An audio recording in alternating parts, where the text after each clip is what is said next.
बिस्मिल्लाहिर्रहमानिर्रहीम रब्बिश्रह ली सदरी वयस्सिर ली अमरी वहलुल उक़दतम मिन लिसानी यफ़क़हू क़ौली। अस्सलाम वालेकुम स्टूडेंट्स। आज के लेक्चर में इंशाअल्लाह हम सी प्लस प्लस का एक नया टॉपिक शुरू करने जा रहे हैं जिसका नाम है ऑब्जेक्ट ओरिएंटेड प्रोग्रामिंग। ये एक अलग दुनिया है जी। ऑब्जेक्ट ओरिएंटेड प्रोग्रामिंग बहुत ही मशहूर है सी प्लस प्लस में। ठीक है, ये क्या होता है, ऑब्जेक्ट्स क्या होते हैं, इसमें क्लासेस क्या होती हैं, तो इंशाल्लाह आज से हम इसको डिस्कस करेंगे। तो उम्मीद है आप मेरे साथ रहेंगे, क्लासेस को अच्छी गौर से सुने, जितने भी लेक्चर्स हैं आप उसको ध्यान से सुने और अपने कमेंट्स दें मुझे ताकि मैं अच्छे से अच्छे लेक्चर्स आपके लिए अपलोड कर सकूं। तो ऑब्जेक्ट ओरिएंटेड प्रोग्रामिंग शुरू करने से पहले कुछ कॉन्सेप्ट्स हैं जो हमने पिछले भी पढ़े थे, लेकिन उसको दोबारा रिवीजन करते हैं थोड़े से। तो आइए शुरू करते हैं। प्रोग्राम्स क्या होते हैं जी? प्रोग्राम्स जैसे कि आपको बताया गया था, प्रोग्राम्स कंप्यूटर प्रोग्राम्स हो गए। हम कंप्यूटर प्रोग्राम की बात करेंगे, ठीक है। उसमें आप डाटा यूज करते हैं, स्टेटमेंट्स होते हैं, ठीक है, फंक्शंस होते हैं प्रोग्राम में। मतलब प्रोग्राम कॉम्बिनेशन ऑफ स्टेटमेंट्स होते हैं जो आपके कंप्यूटर प्रोग्राम को कंप्यूटर के हार्डवेयर को कुछ बताते हैं कि भाई आपने ये काम करना है, ठीक है।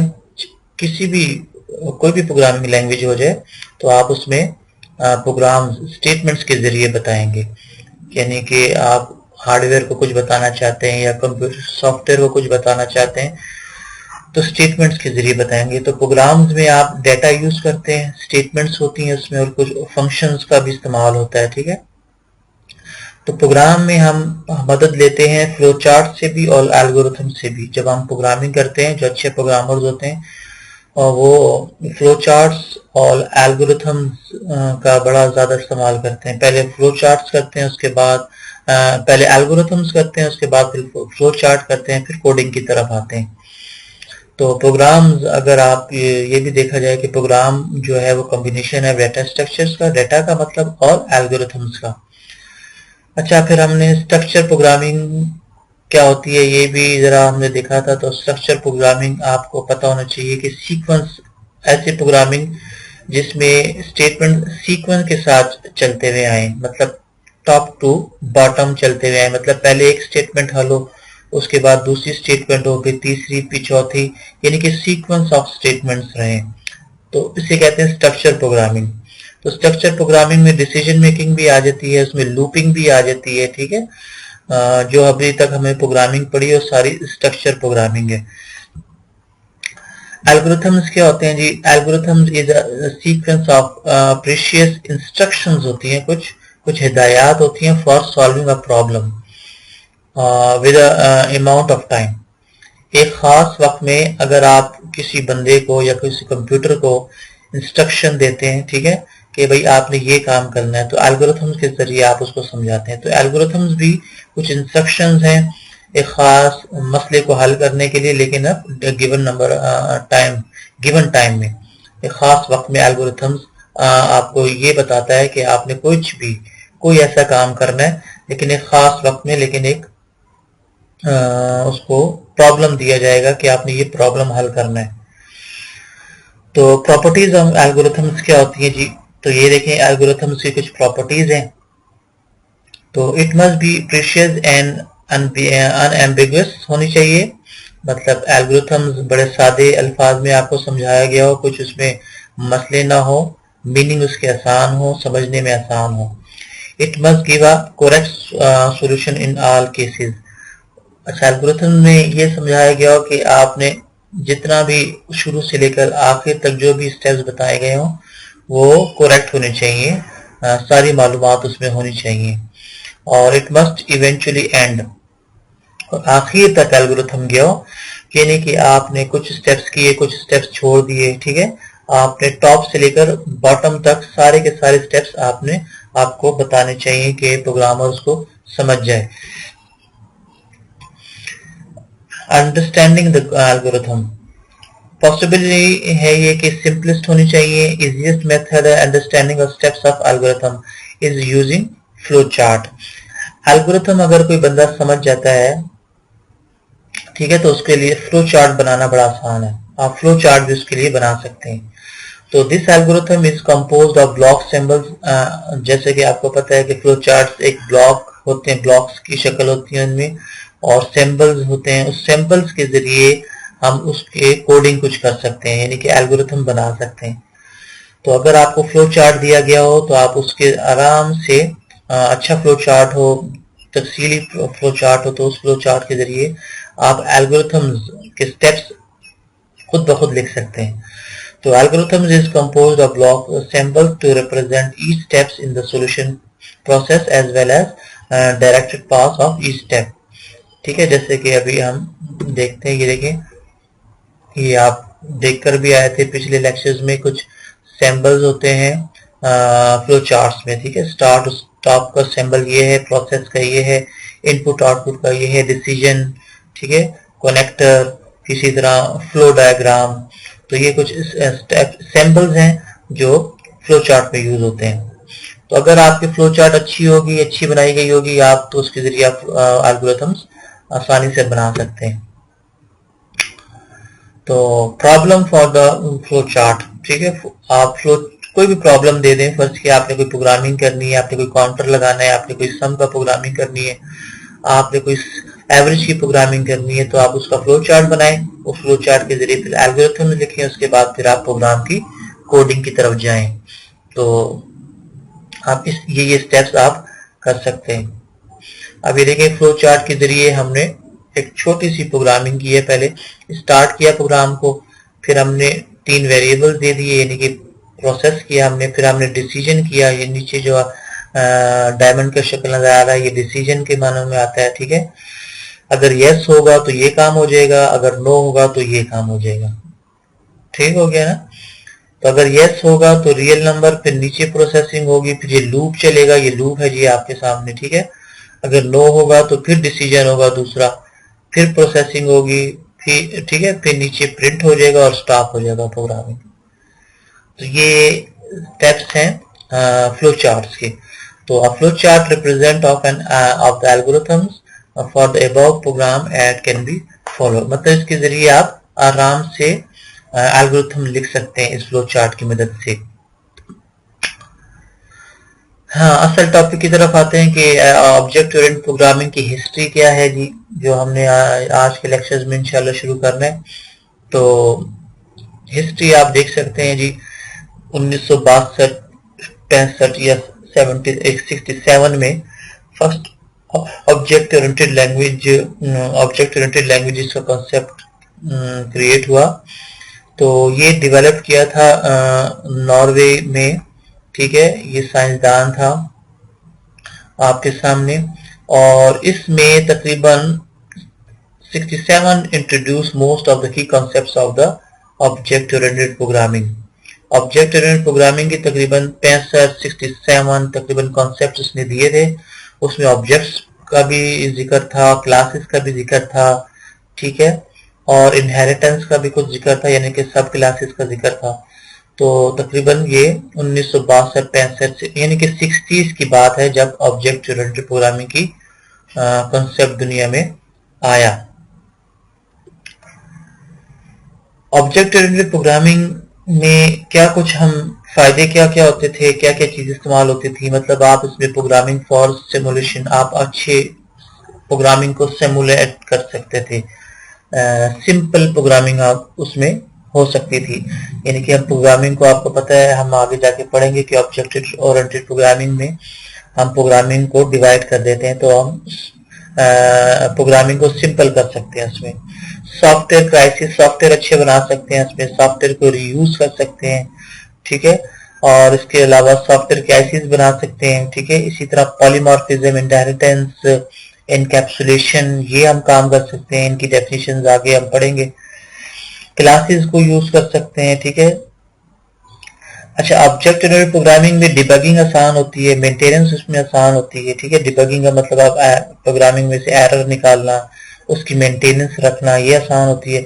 सॉफ्टवेयर डेवलपमेंट उसमें बड़ी आसान हो जाती है।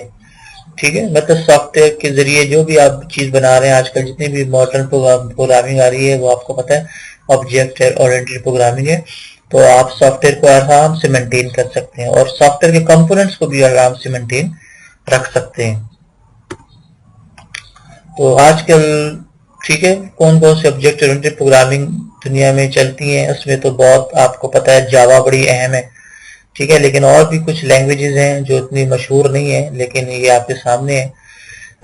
आईफिल है, क्लॉस है, सेल्फ है, जावा है, बीटा है, ठीक है, टर्बो पास्कल है। कुछ टर्बो पास्कल मुकम्मल तो नहीं, लेकिन कुछ टर्बो पास्कल कुछ लैंग्वेज काम कर लेती है ऑब्जेक्ट ओरिएंटेड प्रोग्रामिंग में।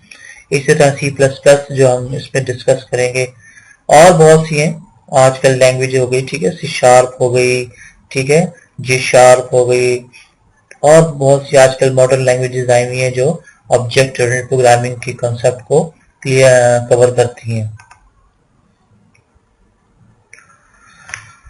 अच्छा, स्ट्रक्चर प्रोग्रामिंग क्या होती है जी? स्ट्रक्चर प्रोग्रामिंग, जैसा कि आपको मैंने बताया कि ऐसी प्रोग्रामिंग जिसमें स्ट्रक्चर यूज हुआ हो, यानी कि top to bottom approach use हुई हो, यानी कि सीक्वेंस यूज हुआ हो। तो structure programming technique assist the programmer in writing effective error free program. तो स्ट्रक्चर प्रोग्रामिंग में प्रोग्रामिंग की कोशिश होती है कि एरर्स उसमें ना आए, एरर फ्री प्रोग्राम हो, और उसमें top to bottom approach use हुई हो, मतलब जो पहली स्टेटमेंट चले उसके बाद दूसरी चले, तीसरी चले, चौथी चले, इस तरह सीक्वेंस में चलता रहे, ठीक है। तो ये स्ट्रक्चर प्रोग्रामिंग कहलाती है। तो स्ट्रक्चर प्रोग्रामिंग में पूरा प्रोग्राम जो है डिवाइडेड होता है सब सेक्शंस में, जिसको हम फंक्शंस भी कह सकते हैं। तो हम ये भी कर सकते हैं, ठीक है, स्ट्रक्चर प्रोग्रामिंग में आप प्रोग्रामिंग को डिवाइड भी कर सकते हैं इनटू सब सेक्शन। तो this technique help to make isolated small pieces of code easier to understand. आसान हो जाता है, अंडरस्टैंडिंग आसान हो जाती है प्रोग्रामिंग की, ठीक है, और होल प्रोग्राम को आप मुख्तलिफ सब प्रोग्रामिंग में डिवाइड कर सकते हैं। तो इसमें मॉड्यूलर प्रोग्रामिंग का भी कॉन्सेप्ट आता है। मॉड्यूलर का मतलब वही, आपने बड़े बड़े प्रोग्रामिंग को फंक्शंस में चेंज कर दिया, सब प्रोग्रामिंग में डिवाइड कर दिया। तो स्ट्रक्चर प्रोग्रामिंग में आप याद रखें कि आपको मैंने जैसे भी बताया कि बहुत से कंप्यूटर प्रोग्रामिंग जो स्ट्रक्चर प्रोग्रामिंग को देखते हैं, ठीक है, और उसमें आपके लूप्स आ जाते हैं, उसमें डिसीजन मेकिंग आ जाती है, यानी कि इफ वाले आ जाते हैं, इफ स्ट्रक्चर, ठीक है, इफ एल्स स्विच स्टेटमेंट्स वगैरह आ जाती हैं। तो ये स्ट्रक्चर प्रोग्रामिंग में हम कर सकते हैं। और सीक्वेंस, आपको तो मैंने बताया कि सीक्वेंस इंस्ट्रक्शंस इसमें यूज होती हैं। तो ये याद रखना, लूप अगर आ जाए तो ये भी स्ट्रक्चर प्रोग्रामिंग में ही शुमार होता है इसका भी। फॉर एग्जांपल पास्कल था, सी लैंग्वेज थी, अडा एक लैंग्वेज थी पुरानी लैंग्वेजेस में, तो ये स्ट्रक्चर प्रोग्रामिंग इसको कवर करती थी। प्रोसीजरल लैंग्वेज क्या होती है जी? प्रोसीजर यानी कि प्रोसीजर ओरिएंटेड लैंग्वेज, ये भी टॉप डाउन अप्रोच है जी, टॉप से लेकर डाउन तक इसमें अप्रोचेज होती हैं। तो प्रोसीजर आपको पता है फंक्शंस के मानों में आता है, यानी कि आपने प्रोग्रामिंग को मुख्तलिफ प्रोसीजर्स में डिवाइड कर दिया, मुख्तलिफ फंक्शंस में, मेथड्स में डिवाइड कर दिया। तो ऐसे प्रोग्राम को प्रोसीजरल प्रोग्रामिंग कहते हैं, यानी कि प्रोसीजर ओरिएंटेड प्रोग्रामिंग कहते हैं, ठीक है ना। मतलब बहुत बड़ा प्रोग्राम है, उसको आपने छोटे छोटे हिस्सों में तकसीम कर दिया। तो procedural programming specify the syntax and procedure to write a program. तो big program is divided into small pieces. तो इसमें जाहिर बात है बड़े प्रोग्राम को छोटे हिस्सों में तकसीम करना फंक्शंस की मदद से होता है। तो functions are more important than data. तो इसमें आप जो फंक्शंस यूज हुए थे हमने पिछले प्रोग्रामिंग में किए, बड़े बड़े प्रोग्रामिंग को फंक्शन में तकसीम कर दिया, तो आप इस तरह फंक्शंस इसमें यूज कर सकते थे। तो इनपुट, एल्गोरिथम्स, आउटपुट, रिटर्न वगैरह तो हम यूज करते ही हैं। तो इसमें भी वही सी, एल्गोल वगैरह लैंग्वेजेस आती हैं प्रोसीजर ओरिएंटेड लैंग्वेजेस में। तो प्रोसीजर लैंग्वेज में भी टॉप डाउन अप्रोच थी जी, यानी कि बड़े से बड़े प्रोग्राम में आप प्रोग्राम डिवाइड तो करते थे, ठीक है, बड़े छोटे छोटे प्रोग्रामिंग में हिस्सों में, फंक्शन में। तो complex program divided into small pieces, efficient हो जाता थी, इजी टू अंडरस्टैंड होता था, और टॉप से लेकर टॉप से शुरू होता था प्रोग्राम और बॉटम तक जाता था। तो इसमें भी हम टॉप डाउन अप्रोच यूज कर सकते हैं। एडवांटेजेस क्या है जी टॉप डाउन डिजाइन मेथड का, यानी कि ऐसी प्रोग्रामिंग जिसमें टॉप डाउन मेथड यूज हुआ हो।